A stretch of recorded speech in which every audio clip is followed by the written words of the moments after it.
আবারও সীমান্ত অতিক্রম করে বাংলাদেশে ঢুকছে রোহিঙ্গারা। নাফ নদীর বিভিন্ন পয়েন্ট দিয়ে সীমান্ত পেরিয়ে এসব রোহিঙ্গা বাংলাদেশে ঢুকে পড়ছে। শনিবার মিয়ানমার থেকে একদিনেই এদেশে ঢুকেছে অন্তত 500 রোহিঙ্গা। এর আগে শুক্রবারও কক্সবাজারের সীমান্ত দিয়ে আসে 2 শতাধিক। এ নিয়ে গত 2 সপ্তাহে উখিয়া ও টেকনাফ সীমান্ত দিয়ে এসেছে কমপক্ষে 8000 রোহিঙ্গা। এছাড়া মিয়ানমারের মংডুর, মণিপাড়া, শিকদারপাড়া ও আইপাড়া এলাকায় অন্তত 40,000 রোহিঙ্গা বাংলাদেশে অনুপ্রবেশের অপেক্ষায় আছে বলে জানিয়েছেন সংশ্লিষ্টরা। স্থানীয়রা বলছেন, নতুন করে মিয়ানমার থেকে আসা রোহিঙ্গাদের কাছ থেকে চাঁদাবাজির টাকা নেয়াকে কেন্দ্র করে গোলাগুলির ঘটনাও ঘটেছে।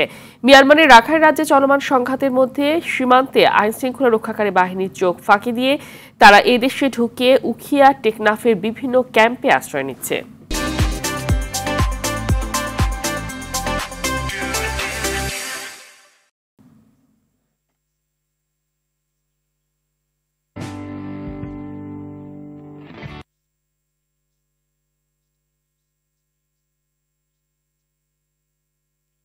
এ বিষয়ে আরো জানাতে টেকনাফ থেকে যুক্ত হচ্ছেন সহকর্মী শাহিন শাহ।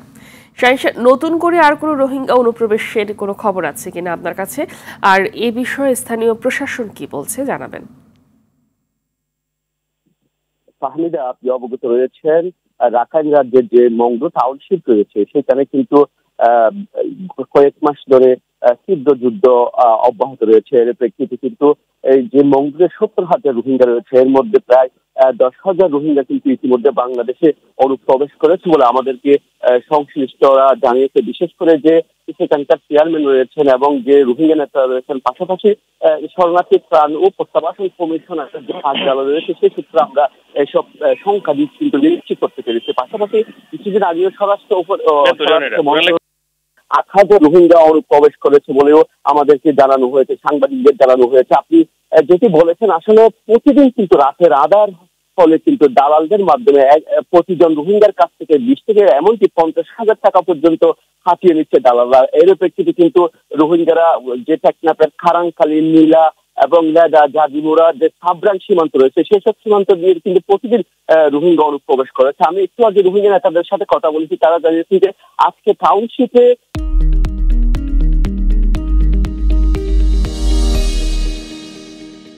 যদিও যুদ্ধ তেমন কি হয়নি, তবে যে আকিয়াব রয়েছে, আকিয়াবের যে যুদ্ধ অব্যাহত রয়েছে ওখানে কিন্তু হতাহতের ঘটনা ঘটেছে।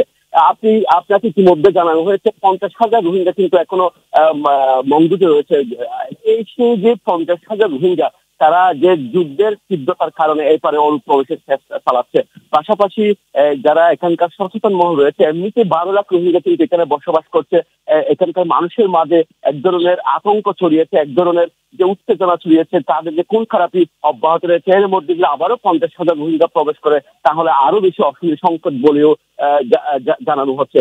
আসলে পাহাড়িরা পরবর্তীতে জানা যাবে কি রোহিঙ্গা প্রবেশ করছে কিনা। ধন্যবাদ আপনাকে।